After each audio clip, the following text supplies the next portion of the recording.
একদিকে যখন আন্দোলনকারী চিকিৎসকরা তারা 15 দফা দাবি নিয়ে ইমেল পাঠিয়েছেন, ঠিক ধর্নার 10 দিনের মাথায় যে ছবি রেখেছে স্বাস্থ্য ভবন চত্বর থেকে খুলে নেওয়া হচ্ছে একের পর এক ট্রিপল পাখা। দিনে দুবার ব্যবহার করো স্টপেজ ক্রিম আর নিজেকে রাখো evergreen Keya Sheth aromatherapy stop age cream আর খুঁজে পাও নতুন আমিকে। ধর্নায় থাকা আন্দোলনকারী চিকিৎসকরা এতদিন ধরে যে বায়ো টয়লেট ব্যবহার করছিলেন সেই টয়লেটও কিন্তু তুলে নেওয়া হচ্ছে। বিদ্যুৎ চালিত পাখা নেই, তাই এই গরমে হাত পাখাই ভরসা আন্দোলনকারী চিকিৎসকদের।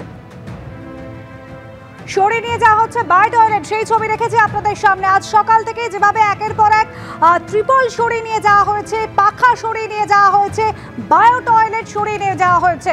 আন্দোলনকারী চিকিৎসকরা তারা অভিযোগ করছেন যে অন্য অনুষ্ঠানের যুক্তি দেখেই সমস্ত কিছু সরিয়ে নিয়ে যাওয়া হচ্ছে। ব্রতদীপ ভট্টাচার্য রয়েছেন আমাদের সঙ্গে। ব্রতদীপ, এত কিছু সত্ত্বেও আন্দোলনকারী চিকিৎসকরা তারা কিন্তু অনড়, তারা বলছেন এই জায়গা থেকে সরবেন না, তারা তাদের আন্দোলন চালিয়ে যাবেন।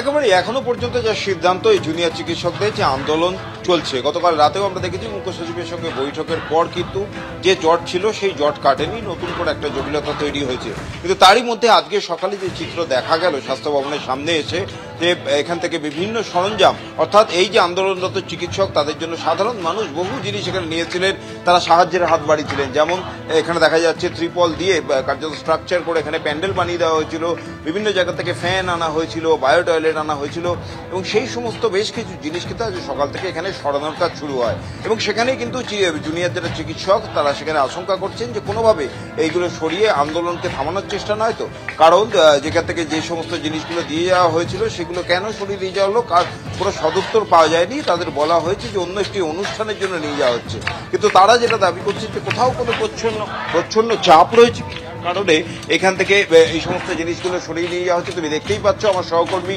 সন্দীপ সাধুকা যে ছবিটা তুলে ধরছেন, এখানে প্রবল গরম আজকে, তার মধ্যেই কিন্তু এই ত্রিপলের নিচে তারা বসে আন্দোলন চালিয়ে যাচ্ছেন, স্লোগানিং করছেন, এবং একই সঙ্গে বেশ কয়েকজন সাধারণ মানুষও তাদের সঙ্গে এখানে যোগ দিয়েছেন, যারা এই জুনিয়র চিকিৎসকদের হাত পাখা দিয়ে হাওয়া করছেন। বুঝতেই পারছো এই প্রবল গরমের মধ্যে তারা কিন্তু এখানে বসে রয়েছেন এবং আন্দোলন চালিয়ে যাচ্ছেন, এবং যতক্ষণ না পর্যন্ত জিবি বৈঠকে পরবর্তী সিদ্ধান্ত হচ্ছে এই আন্দোলন তারা চলবেন।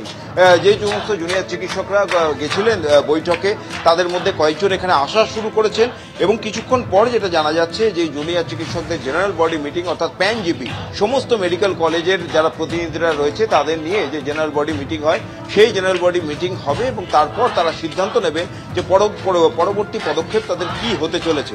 কিন্তু জুনিয়র চিকিৎসকদের স্পষ্ট বক্তব্য যে তারা যেদিন এখানে 10 দিন আগে এসেছিলেন তারা কিন্তু কোনো কিছুই নিয়ে আসেননি, তারা মিছিল করে এখানে এসে অবস্থান করেন এবং অবস্থান চালিয়ে যাচ্ছিলেন। সাধারণ মানুষ তাদের এই সমস্ত জিনিস দিয়ে সাহায্য করেছেন।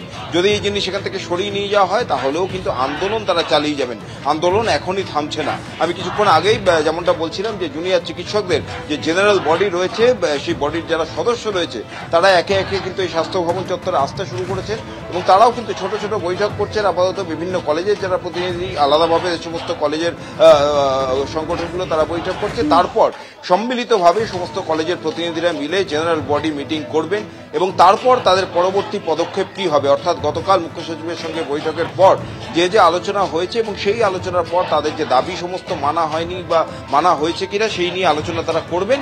তারপর পরবর্তী যে পদক্ষেপ অর্থাৎ আন্দোলন তারা এখানেই চালিয়ে যাবেন নাকি আরজিকর এবং বিভিন্ন মেডিকেল কলেজে গিয়ে আন্দোলন চলবে সেসব বিষয়গুলো স্পষ্ট হবে। তবে এখনো পর্যন্ত যেটুকুনি তাদের বক্তব্য পাওয়া গেছে এই আন্দোলন অর্থাৎ স্বাস্থ্য ভবনের সামনে এই অবস্থান এখনই থামছে না, তারা অবস্থান চালিয়ে যাচ্ছেন। পরবর্তীতে সবাই মিলে বৈঠক করে সিদ্ধান্ত নিয়ে তারপর কিন্তু পরবর্তী সিদ্ধান্ত নেবেন যে পরবর্তী পদক্ষেপ তাদের কি হবে, এবং এখান থেকেই কিন্তু তারা এখনো সেই বিচারের দাবি জানিয়ে যাচ্ছেন। সঙ্গে থাকো, নিজেদের মধ্যে বৈঠকের পরে পরবর্তী পদক্ষেপ তাদের কি হয় সেদিকে নজর থাকবে। আন্দোলনকারী চিকিৎসকরা তারা কি বলছেন শোনাবো। উপর থেকে পুলিশ থেকে প্রেসারাইজেশন হচ্ছে, তারপর বলছে কি পাখাগুলো বা টেন্টগুলো সব সরিয়ে নিয়ে যাচ্ছে, তাই আমরা এসেছি, কিন্তু আবার প্রোটেস্ট চলবে। এখনও আমার সব ডিমান্ডসগুলো তো আমাদের হয়নি ফুলফিল, শুধু ভরসা দিয়েছে, কিছু ইমপ্লিমেন্ট হয়নি এখনো, তাই আমরা এসেছি। আবার আসছে আমাদের কলেজ জন আর আসছে। আন্দোলনকারী চিকিৎসকরা তারা কিন্তু অনড় রয়েছেন, আন্দোলন চলবে। অন্যদিকে তারা অভিযোগ করছেন যেভাবে ধর্নাস্থল থেকে ট্রিপল পাখা খুলে নিয়ে যাওয়া হচ্ছে তাতে কোথাও প্রচ্ছন্ন চাপ রয়েছে, কিন্তু পুলিশের বক্তব্য কাউকে কোনো চাপ দেওয়া হয়নি। শুনুন। পুলিশের তরফ থেকে কোনো ডেকোরেটরকে কোনো রকম চাপ দেওয়া হয়নি উঠে যাওয়ার জন্য। আমরা এই ব্যাপারটা জানার পর জুনিয়র ডাক্তারদের সাথেও কথা বলেছি, ওনারাও এটা বলেছেন যে ওনারা এরকম পুলিশের তরফ থেকে কোনো চাপ দেওয়া হচ্ছে এরকম কিছু শোনেননি।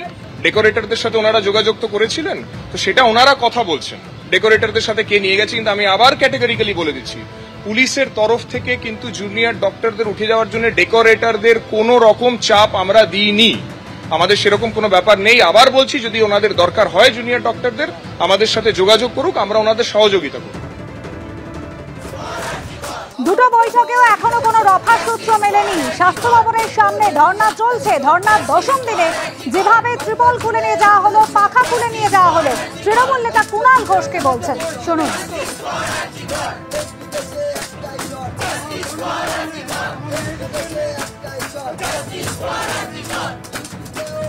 এর সঙ্গে কিসের চাপের সম্পর্ক? তারা কোনো মঞ্চ করেছেন, সেখানে তারা কি টার্মস কন্ডিশনসে ডেকোরেটরদের সঙ্গে কথা বলেছেন, কার কি ব্যাপার, এর সঙ্গে কথায় কথায় আমাদের জড়ানোটার কি জাস্টিফিকেশন আছে?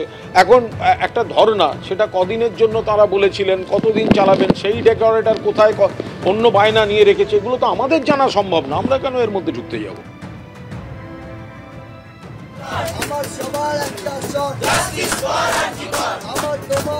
এই মুহূর্তে শিল্পী সমীর রায় রয়েছেন আমাদের সঙ্গে টেলিফোন লাইনে। সমীর দাস, যেভাবে স্বাস্থ্য ভবনের সামনে ধর্নাস্থল থেকে ট্রিপল খুলে নিয়ে যাওয়া হচ্ছে, পাখা খুলে নিয়ে যাওয়া হচ্ছে, বায়ো টয়লেট সেটাও তুলে নিয়ে যাওয়া হচ্ছে, আন্দোলনকারী চিকিৎসকরা বলছেন কোথাও প্রচ্ছন্ন কারোর মদত রয়েছে, যে কারণে এই অনুষ্ঠানের যুক্তি দেখে এই সমস্ত কিছু সরানো হচ্ছে।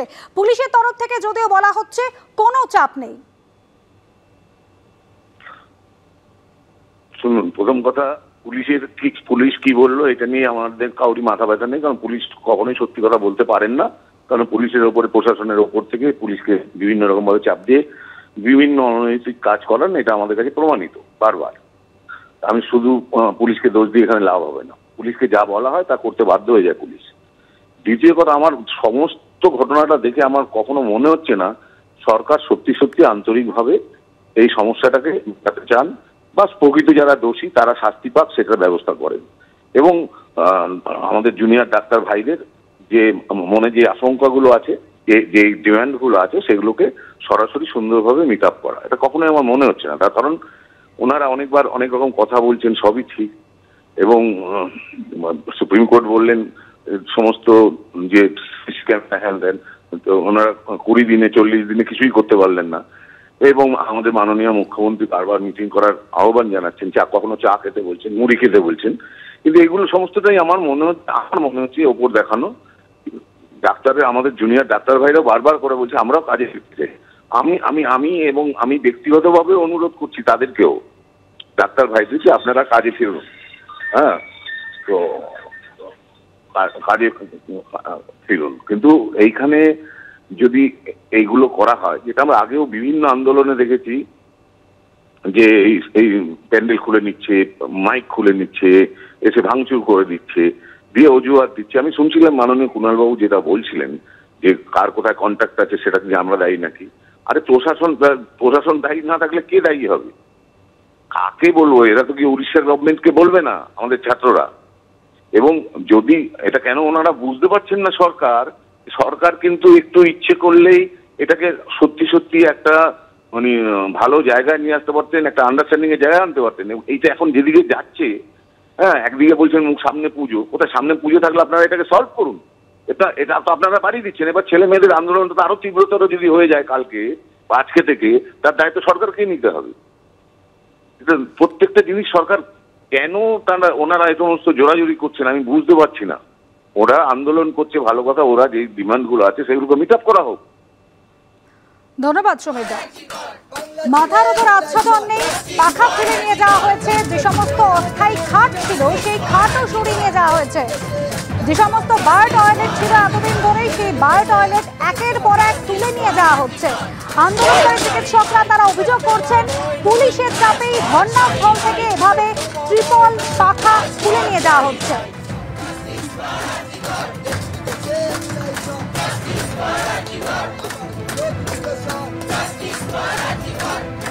আরজিকর কাণ্ডের বিচার চেয়ে তারা স্বাস্থ্য ভবনের সামনে টানা ধর্ণা অবস্থান চালিয়ে গিয়েছেন। মুখ্যমন্ত্রীর সঙ্গে কালীঘাটের বাড়িতে বৈঠক করেছেন।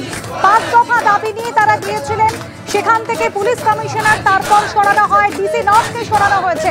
কিন্তু তারপরেও আন্দোলনকারী চিকিৎসকরা তারা বলছেন তারা আতঙ্কে রয়েছেন, কর্মস্থলে ফিরতে পারছেন না। গতকাল মুখ্য সচিবের সঙ্গে বৈঠক হয়েছে, যে বৈঠকেও কিন্তু মিনিটের জন্য রক্ষাসূত্র মেলেনি। তারা বলছেন মৌখিক আশ্বাস নয়, তারা লিখিত প্রতিশ্রুতি চাইছেন। মুখ্য সচিবের তরফ থেকে সেই আশ্বাস পাওয়া যায়নি। আজ ফের 15 দফা দাবি দিয়ে তারা ইমেল পাঠিয়েছেন। আর তার মধ্যেই ধর্নাস্থল থেকে একের পর এক ট্রিপল সরিয়ে নিয়ে যাওয়া হচ্ছে, পাখা সরিয়ে নিয়ে যাওয়া হচ্ছে।